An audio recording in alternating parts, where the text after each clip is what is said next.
Welcome to another panel company video where today we are going to show you how to install ceiling panels. The first thing we are going to do is work out how many boards you will need and cut them to the correct length. To do this, we first need to work out which way you would like the boards to run across your ceiling. Ideally, you want the boards to be long enough but with little wastage.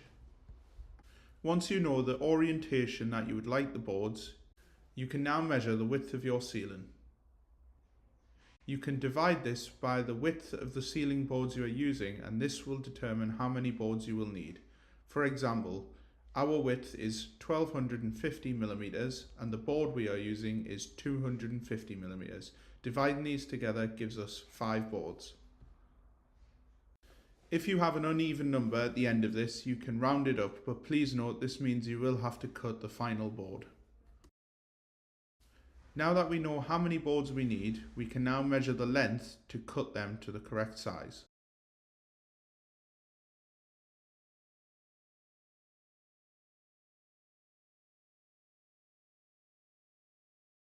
If you know your walls are even, you can use this measurement across all of your boards. However, if you feel that the wall is not even, please make sure you measure for each board before installing.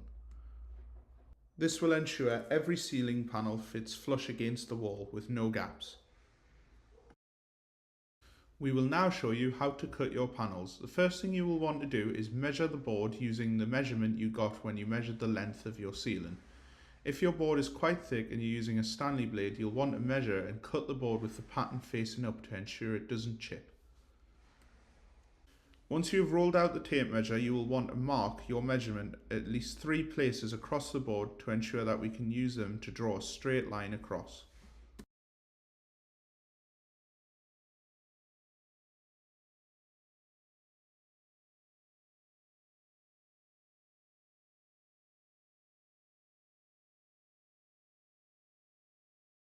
We will now show you how to cut with a Stanley blade.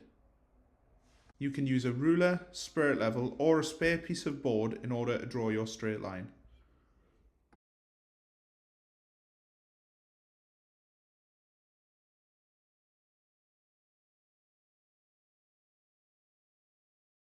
You will then want to use the Stanley blade and score the board a few times before snapping it off for a clean finish.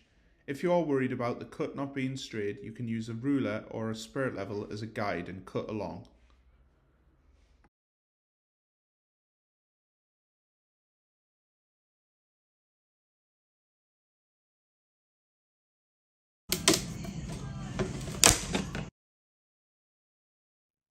If you are using a chop saw like the one showing, the only thing you need to do is ensure the blade is sharp and that the blade is at full speed before chopping down on your board to ensure it doesn't chip the end of the board. The final thing before applying adhesive and installing the board is to first ensure that we slice off the groove for the first board. This is the smaller piece of the 2 sides and ensures the panel sits flush against the wall. The easiest way to do this is with a Stanley blade and using around a 45-degree angle. We are now ready to apply the adhesive. If you have a plasterboard ceiling or textured ceiling or chipboard, pink grip will be perfect for this. If you would prefer quicker instant grab, we also offer maximum torque. We will list these in the video description for you. If you have a tiled ceiling or anything with a smooth gloss finish, then we would recommend silicone. We now need to load the silicone gun and apply the adhesive. If you have a textured ceiling, you will want to do a dotted pattern with plenty of adhesive. This ensures it gets between the textures and bonds with the board. For any other surface, a zigzag pattern will be perfect. Now that we have applied the adhesive, we can go on to installing the boards. This is as simple as placing the board on the ceiling with the groove we cut out flush against the wall.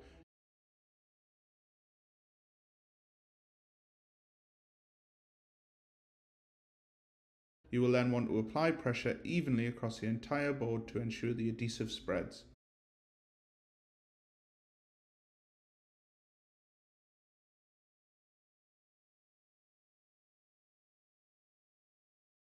To ensure the board stays in place while the adhesive sets, we are going to use a staple gun to staple the tongue to the ceiling. This ensures the board doesn't move while the adhesive sets. There is no correct amount of staples, we usually add one after every 300mm. When installing the next board, this is just as simple, however you'll want to make sure you come at a slight angle to ensure it fits correctly into the previous board. You can then place it flush against the ceiling and apply even pressure again to spread the adhesive.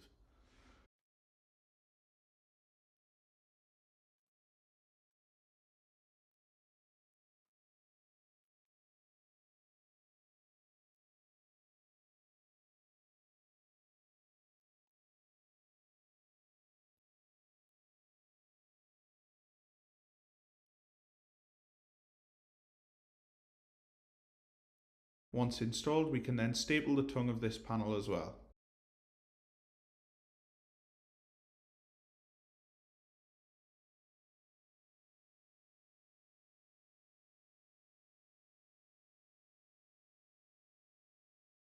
Repeat this step for the rest of your ceiling. If the gap left at the end of your ceiling isn't big enough for one panel, you can cut this down just like we did with the length. We would recommend doing this with a Stanley blade.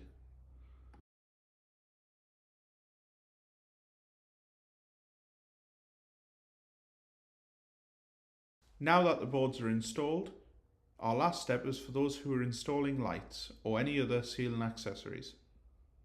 You will first want to measure where you would need the hole and leave a mark. It's then as simple as using a hole saw to cut through the board.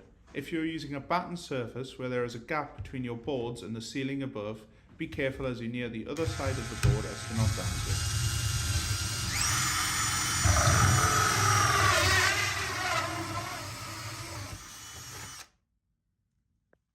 As you can see, the hole saw method leaves a perfect